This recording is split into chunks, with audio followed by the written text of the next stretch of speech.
This call is now being recorded. All right, so we're live now.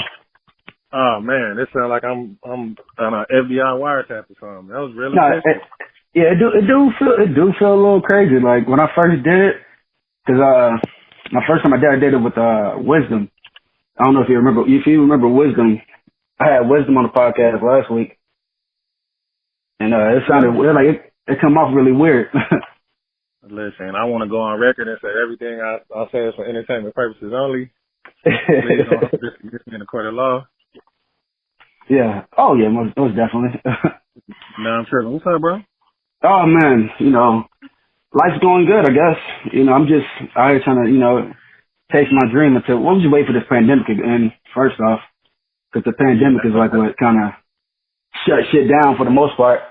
Yeah. Good luck trying to do a stand up with 6 people in the room. Man.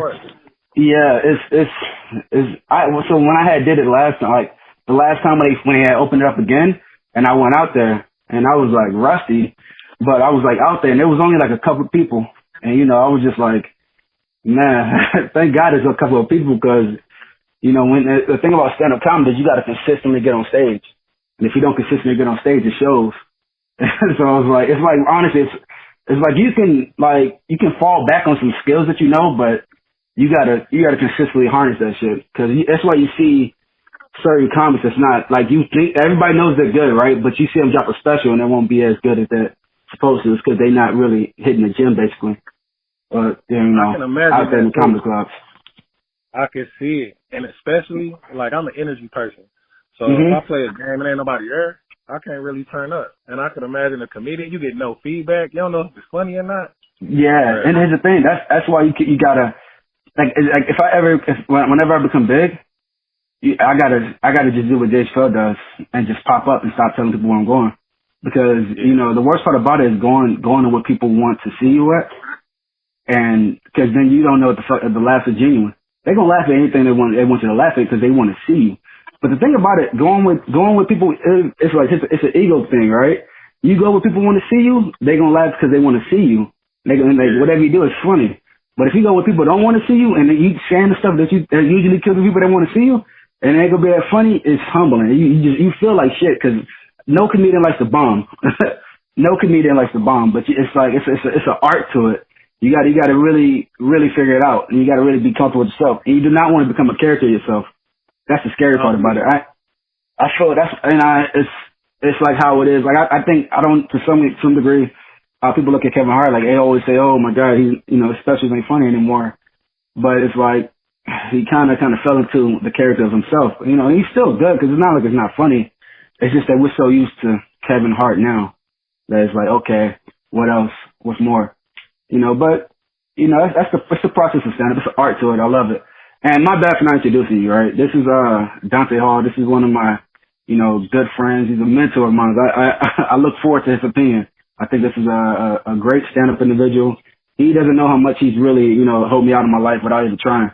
Like he never said, you know what, I'm going to help you out. It just happened naturally. He's a great leader, and I just followed his lead, and I helped develop my life. It got me thinking positively instead of thinking like shit, And he remembers me when I was a little young 18-year-old in the military. Great individual. Man, you know what? Wow. God, I'm pumped up. I'm about to walk into the world with my little chest poked out. I appreciate everything. I kind of saw, and I probably spoke on this, way back in the wind, but I always would be like, man, like I see something. And the craziest thing is you probably start to see it when you're dealing with your little relatives or your family, your friends. You see something in people that they might not necessarily see, but I see it. And it's frustrating in the situations where that doesn't come anywhere. That's why I'm so proud. Yeah. You did it. You faced it. Shit, one day you going to mess around and be making Kevin Hart movies, Kindergarten Cop 4. That's going to be you. Oh, yeah, Kindergarten Cop, really. I'll be a good Kindergarten Cop. I feel it. Like, it's crazy. Like, when I was in, I was like, damn, I always thought, man, I would love to do stand-up, right? But I never, really I told people every now and then, but I told people, jokingly. I wasn't really fully committed, because I'm like, in my mind, you got that doubt. You saying, I ain't gonna make it. But then it was like one point where like I was just like, you know what? Like fucking like why not? Cause I think it was like at the point when I'm sitting there, I'm working my ass off for the military. I'm doing a lot of shit. I'm staying late, doing all this. I said like, and then I asked myself, I said, like, what if I did all this shit for myself? What if I put this much time that I'm doing for in the military? I put that shit in the comedy. Wouldn't it kind of equal? Shouldn't it equal out? And I said, you know what? It might be a lot more. You know, Yeah. If you bet on yourself, and every successful person in the world got one thing in common. It's a lot of differences. They do it their own way, but they got one thing in common, and it's that they did it. They pulled the trigger on it. Most people scared to jump off. You want to go talk to that little girl you like. You want to go apply for that job you like, but you did it. So I couldn't be more happy watching it from the sideline, bro. Oh, I love your support too, man. Like, it's like the little thing. You want me to put out more stuff, right? And I always say you want to put out more stuff, but I'd be like, I don't want to put out nothing bad. And not even since to put out nothing bad. I don't want to put out nothing that's because I'm be honest with you, right? Look, so when I was in San Diego, and hopefully he doesn't listen to this podcast, right? But if he listens to this podcast, I was in San Diego. Yeah. I was in San Diego. He invited me to one of his comedy shows. And I'm gonna be honest with you, right? He was hyped. He was like, yo, this, we all some beasts up there. And like, he invited me to it. And me, I'm a critic. Like, about stand up, I really take this shit serious. So like, when I'm watching stand up, I'm watching for certain things, like certain keys. Like, I'm watching how you hold the mic. I'm watching like how, you do certain things. Like how, let's say if you take a breath between, like, I'm watching how you see if you don't step over your laughs, see if you can know how to bask and see if you're present in the moment. And when I went to that, went to one of them shows. I went to a show, and it was cringe. Like it was the worst. It wasn't the worst shit I've seen, but it was just very cringe because a lot of things that they was getting laughs on, it was like, oh, that's easy. That's easy laughs. Okay, it's easy to laugh at that. Like you gotta, what are you digging at? And then I said, you know what? I don't want to do that to people. I want to make sure I got my shit tight before somebody, before I invite somebody, before I show somebody that shit.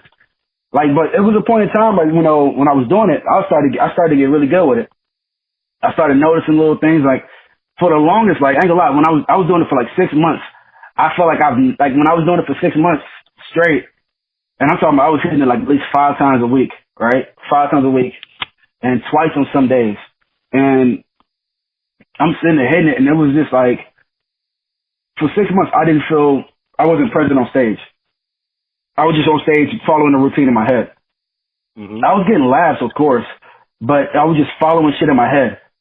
But then, because I was writing my jokes out, right? So when you write something out, the thing about when you writing shit too much is, okay, they sound good in your head, but you got to really test this shit out. So I'm writing it out and I'm testing it out, but I'm not really testing it out. I'm just saying this shit, and I don't even know what the fuck they're laughing at. I don't know what the fuck is really funny about it. So It was for a little bit, like in 6 months, I was like able to that's when it was just one day I said, you know what, I'm not going to write anything. I'm not going to talk about nothing that I've written. I'm just going to go all off the top of the head.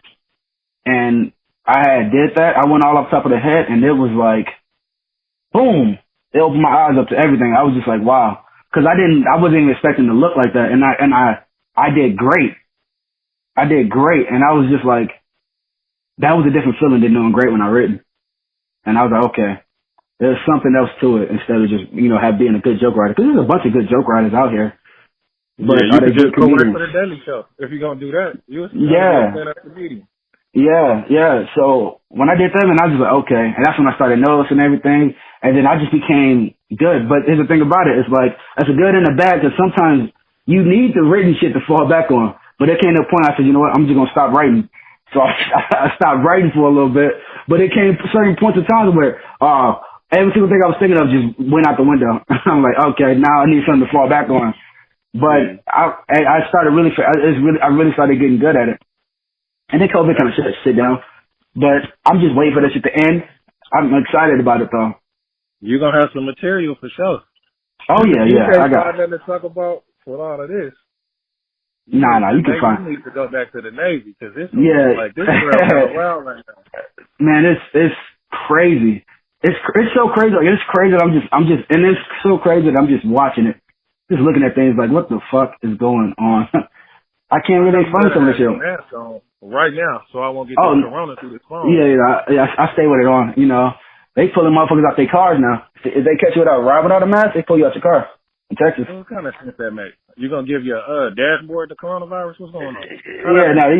These motherfuckers is tripping. Like, I don't even understand this shit. I'll be like, yo, fuck this, because like how they do it now is, you know who I blame?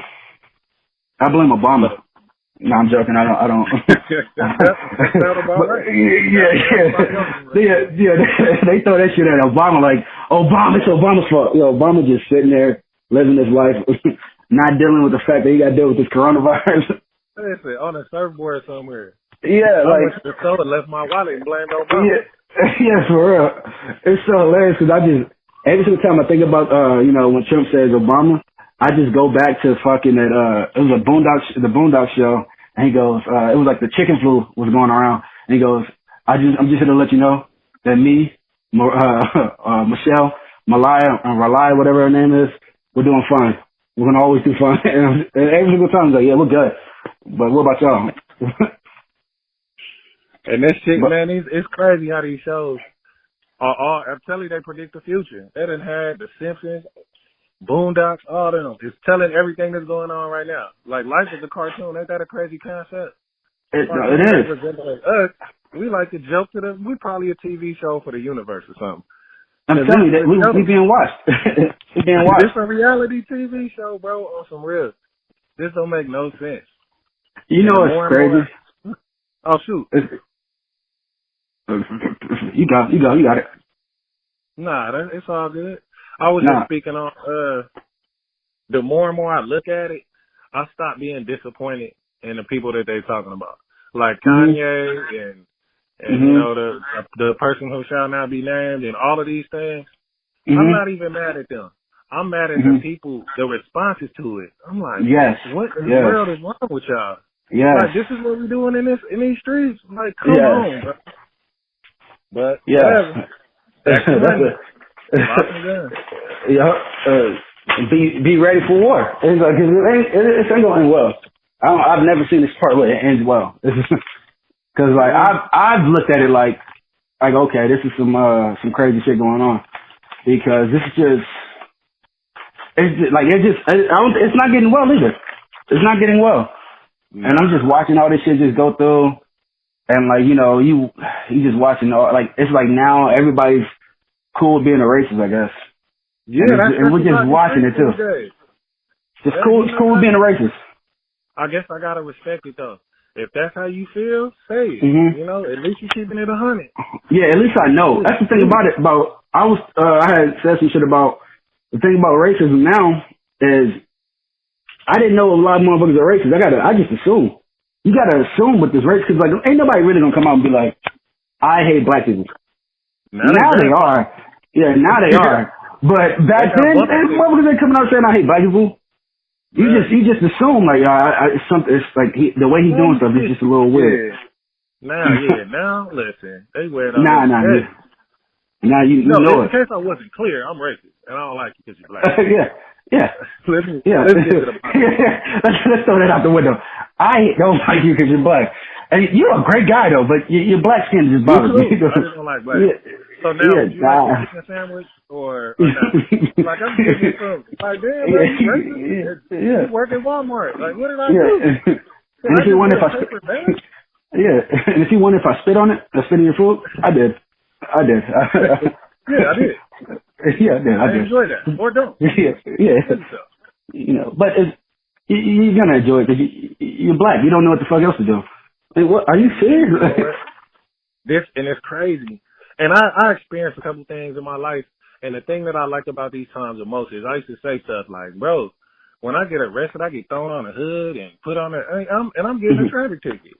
And I'm over there getting hit in my leg with billy clubs and thrown on the ground and hog-tied face down in the dirt for like my lights being out. And I don't think people really believe that. And then came camera phones on your ass. Yeah. Camera phone popped up out of nowhere. I I'm gonna just have a month of I told you so. Like, remember in 2013 when I told you Wooey Woo? Nah, and I'm like, I believe that. It's like, it's hard for you not to believe that. I done seen some shit with cops like fucking, it's like just beating the fuck. Cops is, you think about cops, what you do, right? If you ran away from a cop, like just ran away and he catches you, you can get your ass beat. You gonna get work. You can get your ass beat. My homie Chocolate got killed. Damn.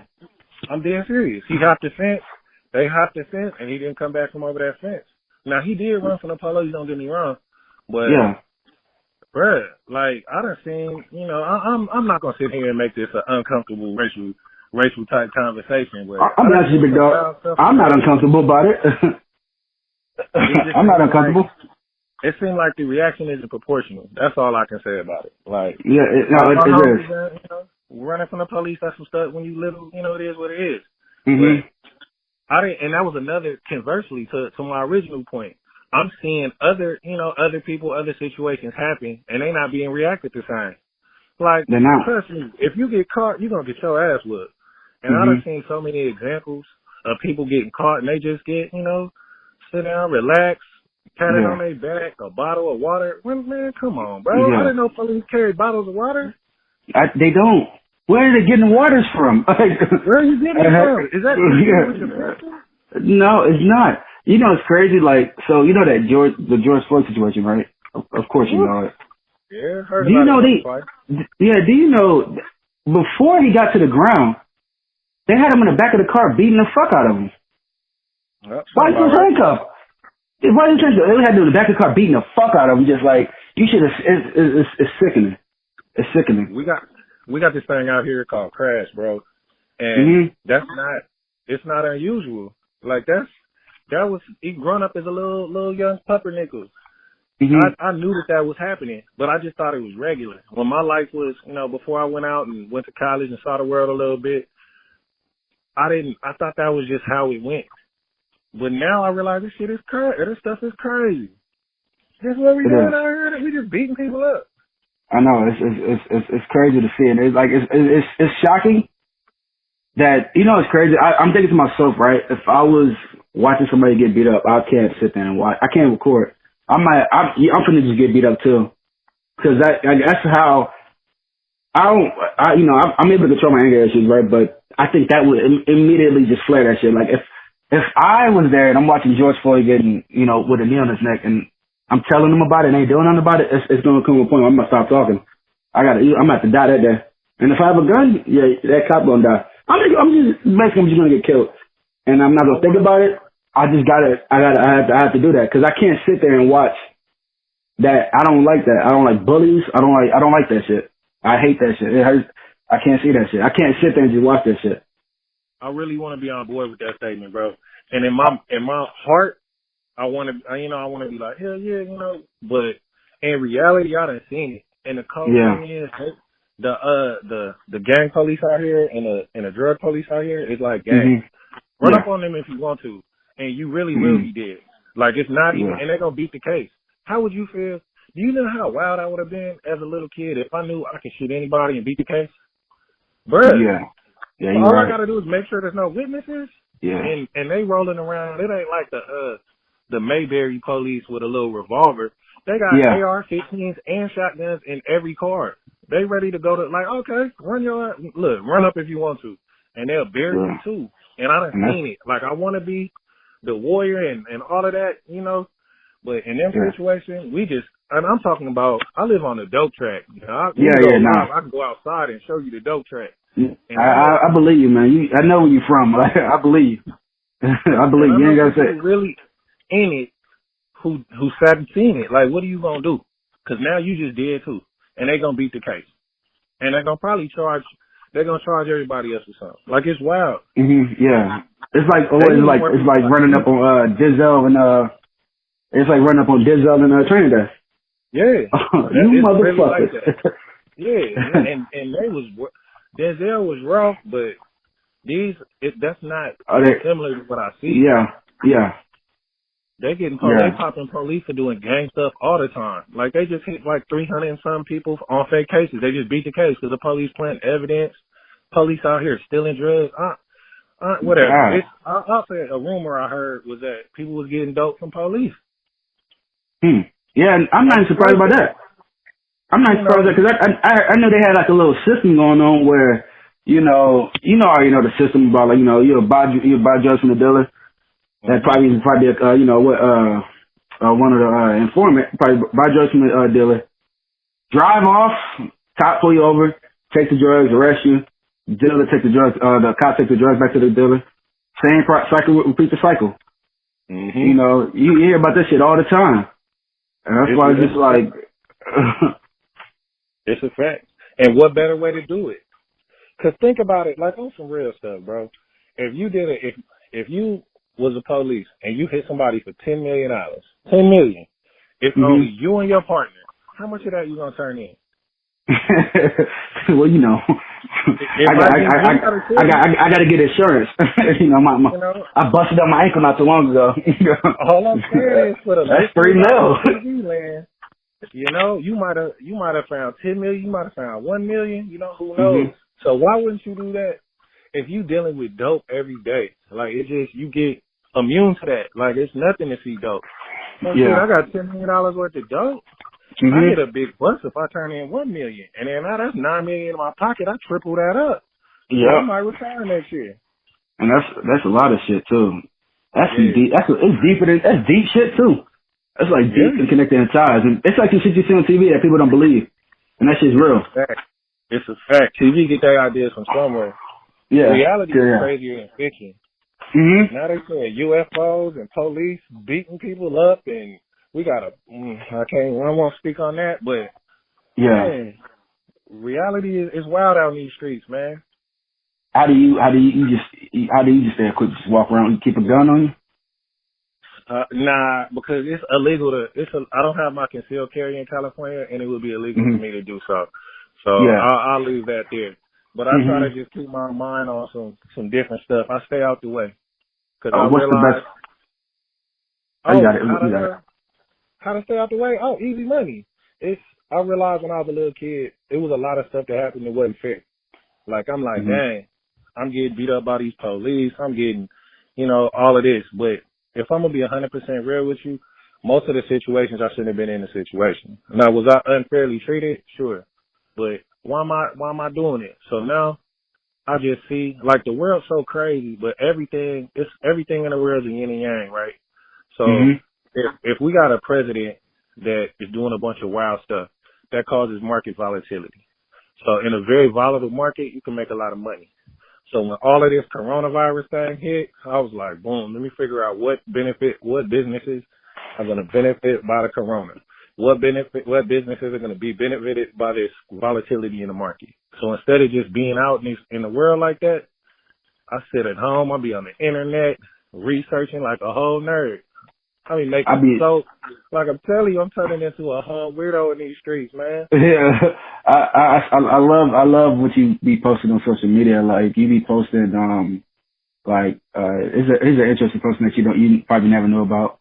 And I'll be like watching. I'm like, oh, I wouldn't even think about that. Cause like you don't. There's some people that lived on this earth that you just really don't fucking know about. That you never knew about, but they was the shit back in the day. Or back in their time, and you don't know nothing about nobody. It's just like. And I like how you keep applying, you just applying that shit like low key, just like, all right, here y'all go. Get a little bit of information that y'all guys need to know about. And I love that. It's so much like education, and I'm not trying to sit on a soapbox or nothing like that, but. Nah, man, look, man, do what you do. They feel like money is going to change, or giving somebody money is going to change something and all of this, but having money, it's like having bullets. Like, if you don't got a gun or you don't know how to shoot it, it doesn't matter. And you're going to end up throwing them in the wind, you're going to waste them. So education is absolutely everything. And I realized, like, I wasn't the perfect young man at times in my life, but I was a pretty good student. I went to college, learned some things.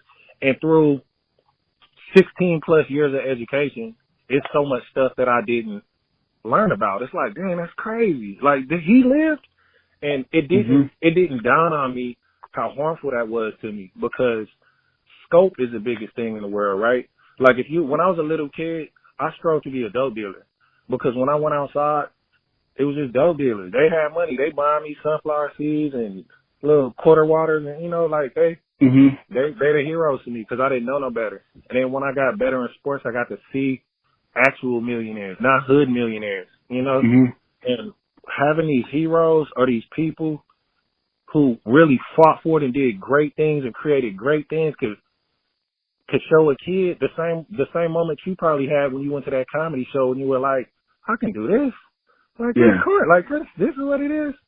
And having all of that little educational piece was real meaningful and real big in my life. So that's why I put it out. I try not to argue with people too much. I try, like, look, this person lived, this thing happened, make up your own mind. And people ain't feeling it. It probably would be getting a little bit more attention if I was talking about Cardi B or something, but plenty of Cardi B. And no disrespect to Cardi B, but plenty of that. So, hey, let's learn about some Filipino dude who fought for independence, Yeah. And what's crazy is like, and I respect that shit wholeheartedly because, because of you, I made a commitment to jump on my education, because I remember, I don't know if it was you or somebody else who said, you only go as far as your education takes you. Because a lot of people like fucking, I'm pretty sure it was you though, because you had said some shit like, because, you say a lot of, great things that I don't think you just pay attention to. And it was like some shit where you was like, you was just talking. I think you said something about like, if you look at somebody, you look at somebody's career, you see how far they actually gotten, and you see where they at, and you see how long it lasts. It's usually because their education is not up to par to actually see them stand a standpoint. That's why I was like, okay, I'm gonna make sure I apply myself. That's why I just keep applying. Like education, just knowledge. Knowledge. Knowledge and your mind frame. Like that's why I make sure I read. I'm doing it. I don't go to school. I'm not in college. I just read and I pay attention. I'm very observant. I just try to apply myself as much knowledge as I can. Like right now, I think I had finished a book, and I'm not bragging or like that. I had finished a book about writing scripts. And now I'm working on another book about the war of art. How to resistance like that. And I'm not only just reading nonfiction books. No, the war of art. No, not the art of war. The art of war is that's another book I want to read. But I'm like, I don't like how it change people's minds up because people get like real aggressive out there when they read the art of war. Like they get to thinking some like aggressive shit. That's sort of small-minded. I'll only sidebar for a second, but that's small-minded because you see those principles applied in everything. Like everything. Yeah, you do. And it's not necessarily I want to go out and kill you. It's the way to attack situations and problems. Like the same way management is in everything, and war is in everything. The scientific process is in everything, and you just need to find it. Like that's how I learned. Like there's a science behind how you do everything. How you make an egg, there's a science to it. And instead of just trying to remember every single thing, if you understand that these proteins break down at this temperature, now I know how to do everything. And and with the art of war, it's not necessarily telling you how to go take a army to go battle somebody. It's giving you the thought process to look at your enemies, know your own strengths, know their weaknesses, and know how to approach those things, not necessarily violently. Okay, so I was looking at that shit wrong, man. Cause it's crazy. What made me came to that reaction is just looking at people after they read it. They all on some different shit. It's not like they on some different shit, but it's like, they're really militant on a way where you're like, all right, look, man, calm down. We just having a conversation, and they're like, nah. I think I'm thinking of something about it. It's like always something deeper than what it usually is. And I'm like, all right. But I got the book. I got Art of War. I got the 48 Laws of Power. And I got That's another good one. Human Nature. I gotta look that one up. I got about the same author. The one who wrote, I think Robert Greene. Robert Greene. Yeah, same author. And I got the book about the Seven Samurai, something like that. Yeah, I got that one too. I've been giving that book to a lot of people, but you have to think about, because everything is really a reflection on your own character. So that's how truly spectacular people are made. Because you can have the most educated person in the world and they still won't be as good as somebody, who's potentially more talented to them. But when you start to apply your own personal stuff and start adding those tools, like if I run a 4-2-40, but then you teach me how to tackle, you teach me how to cover, how to off cover, bump and bail, like you teach me all of these things, then now that elevates me like way, way, way more. But if you teach all of those things to a person who doesn't have any substance to begin with, then how good can they be? And the people who are becoming militarized by reading a book, then that's something in their character. They just amplifying themselves. Yeah. You can get, I read the Confederate articles, I read all of that, and it didn't make me hate black people or want to secede from the United States. It's just history and information. And I might only be able to get a grape from this, or an apple from this, or a slice from this, but you can get something from everything. If not, and it might just be the mistakes. Yeah. Oh yeah. That's a beautiful thing. Like people, I apply that to I listen to everybody. I don't I just listen to see what they got to say. Like it don't matter if he's like a homeless person. I take something from them too. I take something from everybody. Like I think a homeless person was a person. Well, a homeless person told me all motherfuckers want to do right now in life. This is back when I was like fucking like 16, 17. I was like, all motherfuckers want to do in life is dick talk. That's all they do is talk about their dick. And I'm like, and I started thinking, he goes, all right, bitch is this, bitch is that. But what about what you doing? This is a homeless person telling me that. And I'm just like, well, all right, okay. All right, I'll think about that for a second. And then, one of the smartest people I know is dope dealers. They're not educated. They don't have the platform. They might not have had the same opportunities I had, but they're every bit as smart as me or smarter. It's just their situation was different. And maybe maybe they're mentally they were a little different, but doesn't make them not smart. And you can get info from anybody. Yes. Do you remember? It's crazy. You ever notice people when they have kids? They always say, "I learned a lot of new shit from my kids." Like I would never even think I would learn. I learned a lot of new stuff from my kids. The way their mind works is different. Yeah, it's so funny. They're not. Their minds are open. And then they're not. Yeah, they're open. We're taught to think a certain way for the most part. And, they just come in fresh like a book, like, all right, write something on it. And basically what you're doing as a kid, you're just writing things on their mind. They'll write things in their book. And they just reading it out. That's why you see people, like some people in their way, people wrote certain things in their book, with a pen and no eraser. So that's the funny part about it. You learn from you learn from everybody. You can learn from everybody and anything. Absolutely. Man, that became a whole heavy conversation. I thought we was gonna be talking about you doing a concert with Kevin Hart, man. Oh no, I mean we can it's gonna happen. I ain't worried about that one, but it's just like combos can get like this though. I don't mind having combos like this. Cause like it's needed. It's needed. Like it's crazy. All right, so Kanye West. Kanye West went on, who don't do social media like this, Dave Chappelle, right? Okay. Kanye West went on social media, it was like, hey, Dave Chappelle, you got something funny to say for us in these trying times? And Dave Chappelle goes, man, I ain't got nothing. Like, what are you asking me? I don't got nothing right now. Ain't nothing funny. Ain't nothing to be funny about. And I kind of just thought about that. I'm like, you know what? You don't have to always be funny. And that's talking about Dave Chappelle. I think Dave Chappelle is one of the funniest individuals, out there right now. Sure, like, ever. might be the best comedian ever. It might be the best comedian ever. It's kind of hard for me to put him over Pryor and Carlin because, they was the first to do it. But we're gonna circle back on that. But it's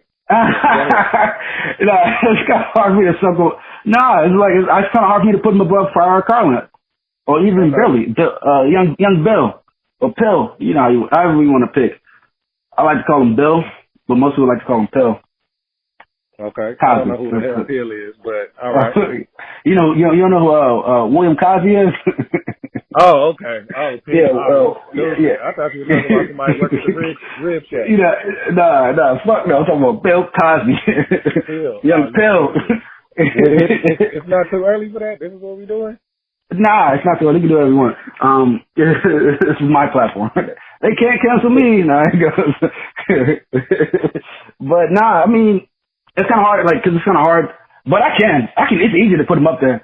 Like the way Dave Chappelle does, man. Like, did you watch the 846 special? Yes. I ain't gonna lie. I watched that motherfucking special, and I cried a little bit on that one. It was too powerful for me. It wasn't particularly funny, but I think it was that special. You know, it was what it was. I think the silence was the laughter to me. Yeah. That's the different part. I think the silence was the laughter, and it wasn't funny, but the silence fucking was it, because it was like it was like, cause everybody goes, oh, I wonder what Dave Chappelle thinks. All right, there you go. That's how you know what he thinks. And like, it was just so funny because like but he had a couple of funny lines because he said, you know, I'll tell like Azalea Banks, and I go, okay, because it's dumb. Because he kept moving after it. Yeah, because I didn't even think that he knew about that. Because like, you know, Dave Chappelle don't have a social media, but how do Dave Chappelle find out about information? And he doesn't have a social media, but you know, internet. He got a team. Yeah, he does. It's probably somebody make $200,000 a year to be good at that. Yeah, just find out certain shit. And he just gets that. I love the way his brain thinks. He gets that shit. He knows how to apply it properly. You know? And you watch comedy heavy though, right? You like comedy, right? Oh yeah, I like comedy. All right, who do you like? Who's your top 5 or top 10 or top 5 is a little bit aggressive sometimes. Yeah, I don't really even have. I like Bill Barr. Bill Burr's a beast. Bill Burr's a beast. No, you good. David, obviously. Cat Williams. Mr. Chappelle. Who else on my 5? And I don't know if it's going to be Eddie, though. I don't know. Eddie Murphy or Eddie Griffin? Neither one of them characters. I'm going to say the late Bernie Mac. Bernie Mac. Bernie Mac. Bernie Mac is Bernie Mac's good. Bernie Mac's good, man. Like, but you know what's crazy about Bernie Mac? Is Bernie Mac popped off, he really popped off at 40. Yeah. Like, and when he popped off, everybody was like looking at him like, damn, what did he been at? Like, y'all don't, this motherfucker doing comedy for over 20 years. There's a reason why he's dope. I see his success because his body of work isn't nearly as strong as any of the other ones I said. Not even close. And that doesn't bother me. Yeah, I look at the Kings of Comedy. His set in Kings of Comedy is one of my favorite ever. And I just feel like you know, you might average 12 points a game your whole career, but you go for 50 in a chip, you a legend. Yep. And that's how I feel about that. When you Kawhi's body work is trash, right? His season shit trash, but that motherfucker go, I'm finna, hey, it's chip time. All right, let me show you. Like I still every single time you know that video that kept me posting of LeBron James looking and he saw Kawhi coming again, he go, fuck. Yeah, you go, fuck. You know what, all right, that's how it is. So LeBron afraid of a motherfucker with cornrows? 8 straight backs too. 8 of them hoes. Yeah, he looked like an extra from Boys in the Hood. Yeah. You scared of somebody I ain't never heard say 2 complete sentences. Yeah. Yeah, he just comes in, he just, I gotta see. All right, okay, well. but that motherfucker come in and just be like I watched that goddamn, last year, when he brought the Raptors to the chip, and I thought that was, like, beautiful to watch. It really was, because, like, he was supposed to get rid of him in San Antonio, and they got rid of him. They sent him to the Raptors. The motherfucker that couldn't win shit, he go there and they win. And brilliant fashion. The I don't like deep. He must be a Laker. I don't like it. Man, we was watching it from the side. We all had the opportunity to watch it. It's not like we was watching our team. We was watching from the side. I'm still mad at that shit. Because I felt like we could have made the playoffs. It's just, LeBron James got hurt for 10 games and that was it. And I think, I'm not ready. We can't, the relationship is still too fresh. I feel like, isn't it? Girl or something. Isn't it, man? I grew, you know, it's crazy. Like I know how good LeBron is, right? But I never really looked at LeBron as being, you know, goated. Like I never looked at LeBron like God. I just always looked at LeBron like that motherfucker is really bigger, stronger, and faster than everybody. But he's still good. But you know, I can't be a fan of a man like that. And if I I'm can't. a fan, I'm a Laker fan, so I gotta hold Kobe Bryant in the way.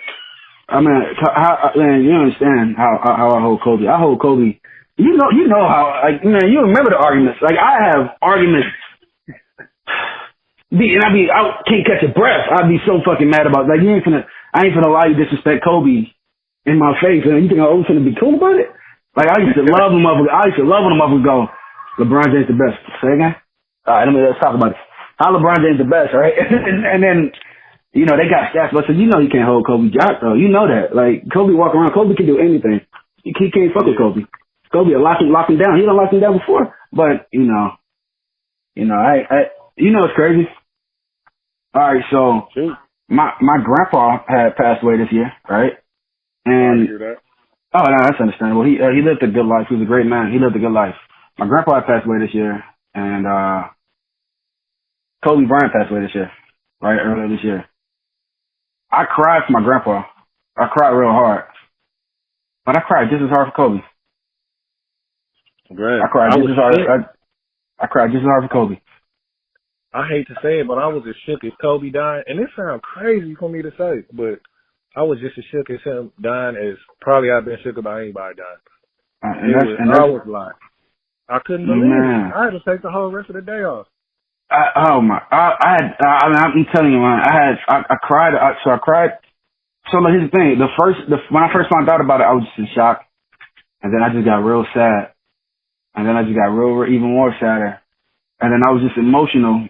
I cried a little bit, and then I'd come home the next day and cry some more, and I was just in shambles. I didn't even do stand up.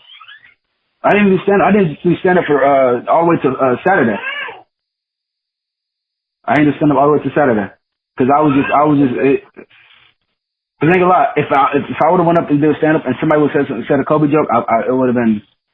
I'm telling you, I don't think I would have reacted the way I wanted to react. I do not think I would have reacted the way I would have reacted because it would have just had me. All right, I'm finna snap because I ain't gonna lie. I went out to go do it and I didn't get over it, but I still was like, all right, I'm not that emotional about it no more. I went out and they had this stand up show called Too Soon in Texas, right? So it's called Too Soon, and you know what Too Soon really means. It's talking about current topics.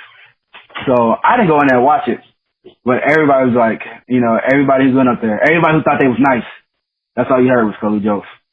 And I didn't see anything, but it came to a point where it was like so like, that's the thing about it when you watch comedy is like, I want to touch on shit that's, you know, not like, the same that everybody's touching on, but everybody that come out and says, you know what, you think, should I do my Kobe joke first or last? Which one you want? He goes, let's get it out the way. But, you know, but that's how I look at Kobe, and that shit hurt me. And I'm still a little bothered by it too, because there was only two people in life, right? That and when I get famous, I want to meet only two people. I wanted to meet Kobe, and I wanted to meet Patricia O'Neal. Patricia O'Neal had died at 41. Kobe Bryant died at 40. I'm like, damn. Because like I like Patricia O'Neal so much, because Patricia O'Neal's stand-up comedy is like something that made me. I almost, like, watching Patricia O'Neal's stand-up comedy, I almost died watching that shit. Like, it was points of time I said, you know what? I don't think I'm going to live to see, I'm going to die in this house alone laughing. How can I die from laughter? Because it's just, you know, that's how good of a stand-up comic he was. And I said, you know what? I want to meet him. But when I saw Patricia O'Neal do comedy, I said, you know what? Yeah, I don't think I can do comedy. Because I won't be as good as that. I won't be as good as that. If you the best in the room, you got to find a better room. You want that. Oh, yeah. Yeah. You got to aim try for that. Yeah. Right. But when I seen that, like, you know, so to bring it all back, you know, top 5 comedians for me would be George Carlin, Richard Pryor, Dave, Patricia O'Neal, Bill Burr's like number 6. Well, Bill Burr's up there. I don't know if I would say Bill Burr. Bill Burr probably, I don't know. Bill Burr, I don't know. I want to say Bill Burr, and I want Bill Burr probably, and probably Chris Rock. Cause Chris Rock. Yeah, Chris Rock. Yeah, cause Chris Rock. He can take my Bernie spot. Oh yeah, cause Chris Rock, I love how Chris Rock knows how to attack racism. Good too. It's not as good as Dave Chappelle, but he can attack. He knows he's good at social commentary. I got a whole YouTube clip I gotta send you though, cause Chris Rock, he fell down about 3 slots in my heart when Buddy, and I won't even speak negative about somebody. Oh no, I already know what you're talking about. Louis C.K. Louis C.K. Well, I think he said it. Yeah, Louis C.K. has said nigga in front of Chris Rock. And Jerry Seinfeld jumped up a couple levels after that. I'm like, Jerry, I rock with it. Yeah, Jerry Seinfeld said, you shouldn't say that. But Louis C.K. is Mexican. I don't care what he is. He can get these. I know. Yeah. Like, bro. And like the thing about that is right, is I don't know why I don't know. It felt like, it's crazy, right? All right, you know what it felt like watching that shit, watching Louis C.K. say the N-word in front of Chris Rock on national TV was, It felt like you married with your wife and she wants to, she want to peg you. And she don't want to peg you just to, just cause she's into pegging. She wants to peg you to, embarrass you. And I felt like that, he wanted to embarrass Chris Rock. It was really embarrassing to see Chris Rock in that situation. Yeah. Cause I think he was caught off guard. I don't care what it is. Like that right there, man, listen, bro. If you gonna just sit there and let that slide, and the whole thing is you say he's Mexican, right? All right, boom. And I know a bunch of Mexicans who just be letting it fly, so, I got it. But why did he say it? If he just said it organically because he said every day, then he said every day. Yeah. But he said it for that specific reason. And you gonna let it slide? Come on, bro. You ain't gotta necessarily fight him, but you gotta say something or just walk straight up out, bro. You gonna sit there with a stupid grin on your face, man? And like Jerry Seinfeld, the one who got to speak on it. Yeah. And you didn't say shit about it after that though. You was just quiet, man. And like that was a little fucked up. It was. You lost me, Chris. Yeah. But then I don't like looking at shit like that. Hold on. I gotta address something that you said that we need to get to the bottom of right now. Put it on record for the TV land out there. All right. Have you watched an Eddie Murphy or a Richard Pryor comedy special lately? No. Watch it currently and see if you find it funny. And what you're saying that they're the best because they were the first real greats at the time. Okay, I'll give you that. They classics. But looking at them as being the best is like looking at Jerry West as being the best.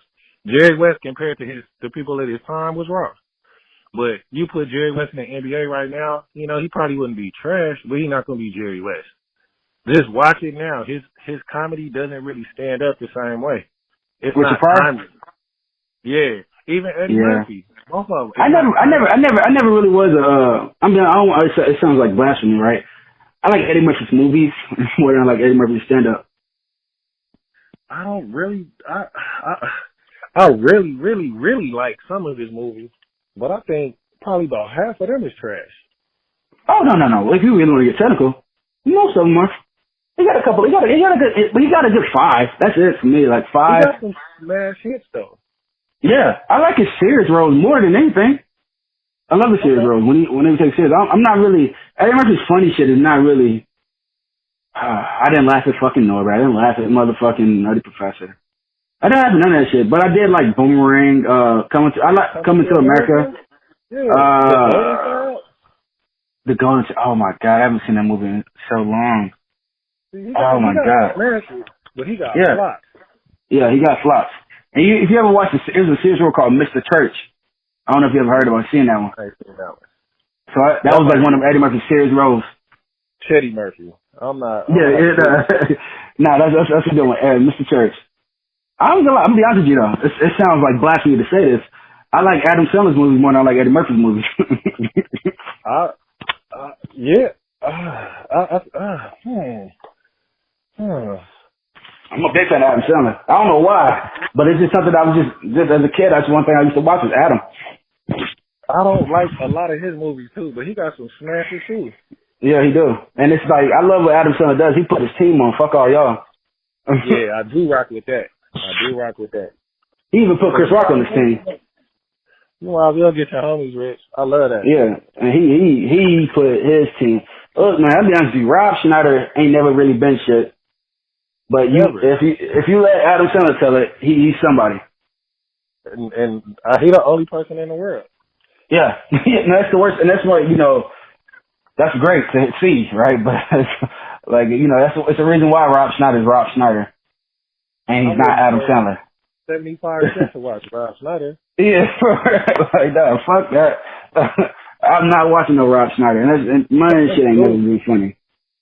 No, and that's one thing I do like about that though, is like watching him. Talking about Rob Schneider though. Yeah, no, there's a reason. Adam's name is attached to it somewhere. You can't talk about Rob Schneider and not mention Adam. It's like mentioning fucking what's a good fucking reference? It's like mentioning you can't really mention Shaq without Kobe. Well, Shaq is a monster star on his own way. Yeah. Let's not minimize Shaq. Yeah, no, you can't. But I find I have to. One way I have to minimize Shaq is because when I get at Kobe, when I get at people about Kobe and say Kobe got 5 rings, they always go, but he had Shaq. But Kobe was there too. What about Pau Gasol? Is that the second argument? Yeah, that's the second argument. Got a couple of them things without Shaq. Yeah, he did. Yeah, but people don't care about that. Yeah, Pau Gasol. Don't let the truth get in the way of your opinion, man. Yeah, and but that's how it is. But but for yeah. You call Shaq nah. That's the kind of. I did just. Yeah, Shaq is. Yeah, Shaq is not Rob Schneider. If you don't think that's gonna be my social media post next, Shaq is Rob Schneider. Worst no. 2020. No, I didn't mean it. I didn't think about that. Blow up soon. You better oh my God. Get this. I'm gonna be big friends with Shaq. You know what's crazy about what Shaq was doing? Shaq was hosting big time shows and putting them on TV. Oh wow. Big time comedy shows and putting them on TV. You ever seen Shaq's All-Star list? Nah. Yeah, so Shaq had this show called Shaq's All-Star Comedy Jam, and he used to put comedians on. That's what he's hosting Big Shaq pizzas. Oh Jesus Christ! No. But that's what he used to do. That's Shaq is really, I ain't gonna lie, Shaq really is really involved in a lot of shit. And I really do respect. He's involved in, stand up, rap, and he actually's not a bad rapper. What you think about his rapping skills? Now, 2 things you said today that we need to address. First of all, you compare Shaq to Rob Schneider. Okay. All right. Well, the second thing that you did today is say Shaq was a good rapper. You don't think Shaq was a good rapper? I want you to take some time to think about that. All right, look, man. I'm talking about. Look, let's be honest. Athlete rappers. No. Shaq is the best. No. I got you. Because I'm not for this. No, because athlete rappers. Who do you think is Shaq? I think it's Shaq and Roy Jones, right?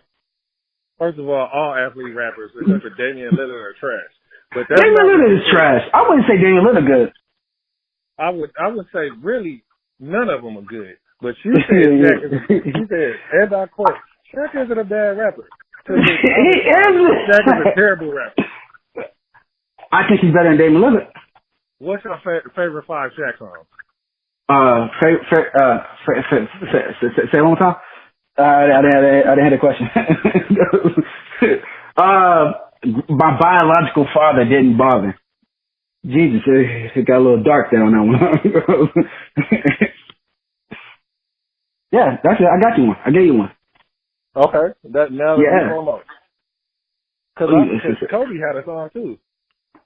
Gary Payton and Jason Kidd had a song. Like, what that mean? That's terrible. What is Jason Kidd rapping about? Good. Jason Kidd, have you heard him say more than 25 words? And I didn't know that motherfucker talk. And I still never heard him talk. This You is been a in his crib? honest, true fact. I've been to his house and didn't hear him talk. It don't make no sense. You know, word around the street that Jason Kidd's an alcoholic. I don't know if that's true or not. I mean, I heard he's been known to uppercut, you know, a couple people here and there, but you know what? I'm not going to sit here and talk down on Jason Kidd. I know he's referee. This is a compliment to Shaquille O'Neal. Nah, Shaquille O'Neal got 2 platinum albums though. I'm not gonna listen. Don't lie to these people. I'm just being honest. Shaquille O'Neal got 2 platinum albums. It's documented. 2 platinum albums, two platinum ones. Because if you say Shaquille O'Neal's bad, it's like saying Will Smith is bad.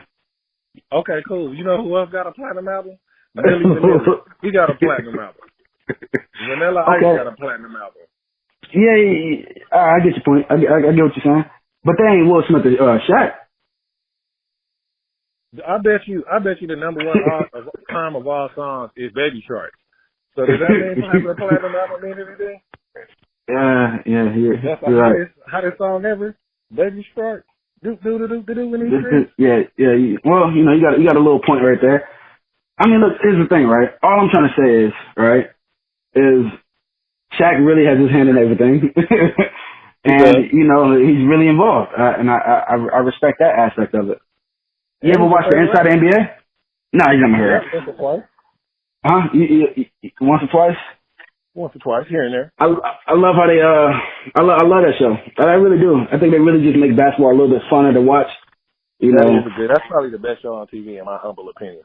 Yeah, cause like the way they be going, like, I don't know, it's just something about Charles, like they know how to put a battery in Charles' back and just make them up get to talking shit about anybody, and he'd just be going in and they'd be like, yo, all right, it's so funny watching Shaq laugh at Charles, but Shaq just be going, Charles be going in, and Ernie be like, all right, just calm down, Chuck, and Chuck be like, they had to really just calm down. I love that aspect of it. They need to go ahead and just scrap. No, Charles and Shaq, they got to get one. They got to have them be the undercard. Shaq Barkley, Roy Jones, what's the name? Big Mike. Dude. Jake Paul? Yeah, he's fighting Buddy, right? No, Roy Jones fighting Mike Tyson. No, but he's fighting the little short dude from the NBA. Oh, Nate Robinson. I think Nate Robinson's gonna lose that one. I think here's the thing about it, right? I just don't want Nate Robinson to step out there like. Do you remember Sticky Fingers? Yeah. Remember Sticky Fingers got into he got into a boxing match with this white boy, and white boy put it on him. You know, remember he got to a boxing match with this skateboarder dude, and white boy put it on him, and knocked him down and everything. Sticky Fingers thought he was gonna come with that street shit, right? And this boxer, he was tagging him up, and he keeping him behind his jab and just fucking him up. I was like, yo, it just made Sticky Fingers look bad. Cause everybody, you know, Sticky Fingers is like, you know, back the fuck up. And he's like, okay. But no, he wasn't. Yeah, he got back the fuck up on that one. It's funny to see that shit. When I like, all right, I just don't want Nate Robinson to make us look bad and lose. I just want him to win. He's not a tough guy. That's what? Yeah. Yeah, he got a tough match here. Yeah, he is. Yeah, you're right. What not? Remember, he fought J.R. Smith. Him and J.R. Smith got into it. J.R. Smith ain't a tough guy neither. Yeah, you're right. None of them niggas tough. None of them niggas tough. No disrespect. But, you know, they ain't known for being raw. Now, it'd be different if freaking Shaq lost to dude. He's supposed to be tough. Yeah. Oh, yeah, but Shaq is more of a rapper to you, so I guess he can't use it. Yeah, stop doing that. Hey, look, I like a couple of songs. I'll be honest with you. Okay, what's the second song you like? Can't Stop the Rain. Okay. Yeah. No. It's not rain, as in like raining from the sky, as in rain. Oh, okay. Rain of a King. Yeah, the Reign of a King. Cool. Can you sing a couple bars? Hold on. Okay. Can't stop the rain. I can't sing a couple of bars, but what I can do is tell you it's not that bad of a song. I get a weird feeling that you're over there Googling these songs. a little bit. Just Shaq had it was 1996. He had a good album. He had a good run for an athlete rapper. Yeah, sure. All yeah. Right. I mean, what do you think about? Do you think Roy Jones is a good athlete rapper? No, I don't think Roy right. Jones is a good anything but boxer. And how you think he gonna get Mike Tyson? Or nah? I do. I think he's gonna beat Mike Tyson. I can't see it, big dog. I really can't. You Honestly, Iron Mike, the intimidation, but you forgetting how raw Roy was. He was not. I know how raw Roy was, but the thing about it, look, man, I'm saying this right now. This is some shit too. Roy really wasn't that raw off of fucking technical skills. Roy was just raw off of fucking pure supreme athletic ability. Roy was more athletic than anybody he fought. Roy was more athletic than anybody he fought, right? Roy don't even throw jabs, yo. I'm telling you, he just throw lead left hooks, which is an amazing comeback, which is amazing to do. But it's when that shit left and that motherfucker got hit with that over right hand by Tolliver, whatever. Cause I ain't gonna lie, he should have lost the first fight against Tarver. Yeah, and Tarver came back the next one. He had about a 2-year span where he was pretty rough. Yeah, he was alright. You know, he wasn't. But Roy was over the hill by then. But look, man, think about it. Have you ever seen Mike Tyson get knocked out like that? Yeah. Nah. When Mike Tyson lost, Lennox Lewis? Let's go Lennox Lewis is a motherfucking. I don't think he don't get no respect, but I don't know why. But Lennox Lewis, he beat Mike Tyson when Mike Tyson was like old, little fat. He just knew how to talk. Holyfield beat Mike Tyson fair score. But Holyfield cheated though. He was throwing his headbutt in every single time they clinched. Holyfield is 6'2", and Mike is 5'10", and he goes every single time they clinched, bang, straight with a headbutt, all in his face. Look. And I just can't see Roy Jones taking Mike Tyson. I really think Mike Tyson's gonna fucking kill Roy Jones. Honestly, I don't see it. I see it. But you also think Shaq is a good rapper. So I don't think he's a good rapper. I think he's a above average rapper. You threw this whole thing off with that. Yeah.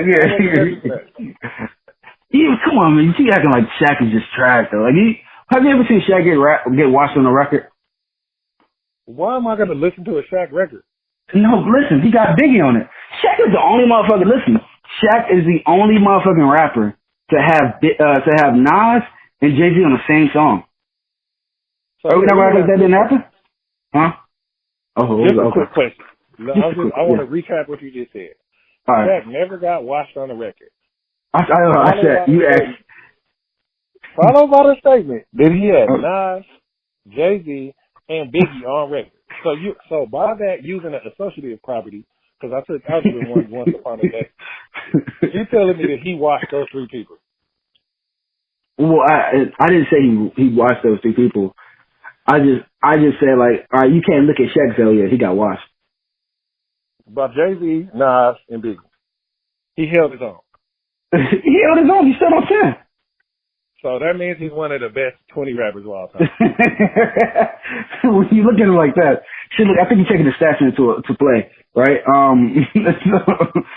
think you're really looking at it too technical. It's just, maybe you got to hear it with a beat, like the lyrics of it, right? I'm not even have this conversation. I'm gonna just look this shit up. I'm coming with fair facts. I'm not gonna play this game. The song is called "No Love Lost," right? And listen. I'm not coming in with this like this. Rush. Shaq's first verse. Exuberant, change course, exhilarated, flamboyant but bouncy. Listen. Flamboyant but bouncy on breaks. I'm animated. Ooh. Now it's been stated. I'm lyrically enthusiastic. I'm dope like all East Coast CDs wrapped through plastic. That's all you got to get. Oh, that's right? Guideline X3. You only need 4 bars. Yeah, that's all you need. Man. Oh my God, that's deep. And Jay-Z come in, right? He goes, Please know me on these streets in this town. I've been through looking at me. Stay focused. I'm giving him straight focus. Oh, surprise. Yeah, surprise. Yeah, surprise what I did. Oh, never mind. I stand corrected. That wasn't a verse. That was a bridge. Here go a verse. Faux show. Everything's for dough now. I flow. Y'all gotta pay me little mo now. It's platinum nowadays. We put gold down. Oh, it's platinum nowadays. We put the gold down. We stepped it up. Y'all don't ever want to show down. Yeah, Shaq ate him on that one. Yeah, Shaq ate him on that one. Man, listen, Shaq is out here giving these L's out. Yeah. You know what? And you don't want to see what he did to Nas. You don't want to see what he did to Nas. You showed enough. Yeah, man, matter of fact, I think it might be Tupac, Biggie, and Shaq. Yeah, I'm telling you, you don't want to see what he did to Nas. Washed him. That line is free. Yeah, he washed Nas. I'm telling you that. I'm just being honest with you. Shaq washed a couple of rappers on the scene. The only person he didn't wash was Biggie. Before I forget this, let me post this right now. No. You don't gotta post that. I think we can just keep that on the low. Oh no, it's public, right? It's public knowledge. Oh my gosh, people looking. So you telling me, Shaq? I'm like, no, I'm just saying. Oh yeah, I know how you are very particular with your music, right? I know you're very particular. Like, I asked you about some rappers. He goes, if he ain't lit that shit, I don't like it. Do you still feel the same way? Yeah, I do. But all right, so who do you? Nah, to qualify that though, you don't have to necessarily have to be, some criminal or whatever. But I feel like it's disingenuous. Like when somebody's talking about something that they heard about or whatever that's not true to their character, whatever their character may be, then it's just false to me. Like I might as well watch a movie. It's not storytelling to me. It's just like some cute words around together. Mhm. I understand. Like, I ain't gonna lie. It's I don't know. I think nowadays I've grown accustomed to motherfuckers lying now about this shit. And that's what I'm just used to motherfuckers lying about. Yeah. Like, I think now what I'm starting to realize is like it hit different now. Right? When I listen to DMX slipping, I really feel like this motherfucker really went through this shit. Like it's a different kind of thing when you listen to that shit. Yeah. How you feel about, like, who do you listen to now? Mostly Shaq. Like that. You do not listen to this motherfucking shit. You do not listen to Shaq. I'm just saying, Shaq is, but you believe that shit though. You believe what Shaq said on that song. He was real, Yeah, he was real. I would say the top three probably Kendrick, J. Cole, and Shaq. Reverse order. Yeah, I mean, and let's be honest though, right? Your boy Dame Dollar from the Bay, he got watched by Shaq. Your boy Dame Dollar got watched by Shaq. Come on, bro. Be for real for a second. No, Dame Dollar got watched by Shaq. Bro, I will post the video. Like, listen, you already on thin ice with the Shaq wash, Biggie. No, you don't think Dame Dollar got washed a little bit, okay? No, I don't. I think he did, because I think when Shaq was spitting, Shaq was on some Birdman shit. Because, Birdman don't rap. He a truth spitter. And Shaq was just truth spitting. I'm gonna be honest with you. That's literally a quote from Birdman. I don't rap. I spit the truth. Okay. And we all know Birdman's been the caliber of rapper he is. You wanna know why we don't respect it? Because it's straight truth. Like, I can give you a Birdman bar real quick. He goes, what? I went from shitting on the cell to shitting on the jet. You believe that? Ooh. Oh, snap. Yeah, you believe that. You believe that. But I think Shaq was when he... So, our rappers ain't the most lyrical people. Yeah. Oh, yeah. I mean, who y'all got? That's real lyrical from the Bay. E40, right? E40. But E40... E40 got his little... E40 got his little thing. You wouldn't call him? I wouldn't call him lyrical, but I like 40. I think he made it. He's making up his own shit. Oh, yeah, Max Kilo, Fur. everybody. But lyrical, DB about the bag ain't very lyrical. Yeah. They ain't fucking with Shaq. Yeah, they ain't fucking with Shaq. Not Shaq. Not Big Shaq. Big Shaq. The diesel? The diesel line? Yeah, nah. Yeah, you know, honestly, it is. If you look at Shaq's albums, he went platinum. Oh my God, Shaq went platinum within the first week on his first album drop. Nah, he didn't do that, but that would be amazing, huh? And you know what? I'm gonna go ahead and leave Shaq alone, bro. I'm gonna leave Shaq alone. I do got a question for you though, bro. What's up? A lot of my little young pups are trying to get out the military and wiggle. Right? What would your advice for them be? To get out the military? Alright, so it's gonna sound a little dumb when I say it, but you just gotta, first off, you actually really, if you're getting out, it ain't no trying. You gotta be actually really getting out. And the best bet is to just apply yourself. Whatever you're gonna do, and whatever you're gonna do, because now you're not being told to do anything no more. You're actually, this is your schedule, and you are whatever you make of it. If you get out, don't get out and just half-ass your life, and then, because I don't want to sound like that guy, but I know motherfuckers who got out half-ass what they was doing, and now they end up getting back in. You don't want to get out and do that. You want to get out and go 100% of what you ever want to go for. You know, and there's a lot of programs that's perfectly built for you to, so you ain't got to struggle too bad. You know, hopefully you saved up money, but I understand if you didn't, because, you know, not everybody has that fucking thought to save money. But if you didn't save money, the military's gonna help you. They're gonna find a way to help you pay. And if you need a job, the military, if you get out honorably, you're gonna get it. You can find a job easily. Because I got a job, you know, just by saying I'm a veteran. Honestly, there's so many ways you can make money, but obviously money's not your only goal. If you're going to school, you got to go to school. You got to really put in your all into it. Don't half-ass none of that shit. It's a thing about focus. You got to really stay focused with this, because now you ain't getting a consistent check no more like you used to. You got to really just go 100% with it.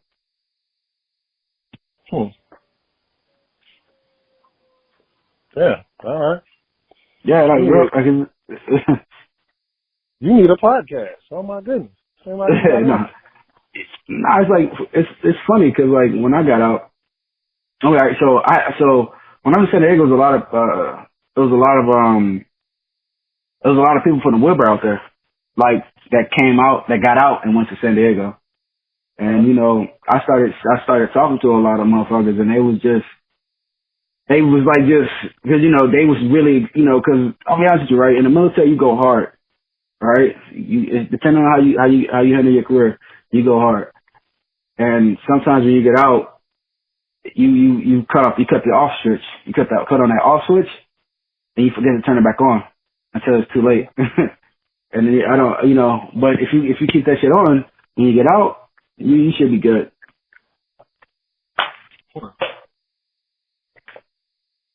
Man. All right, man. Listen, I'm about to screw this military. I'm out of here. How long you got left? I got 8 more years. Oh man, that's beautiful. Dang. That's beautiful. I always go back to work. I'm done.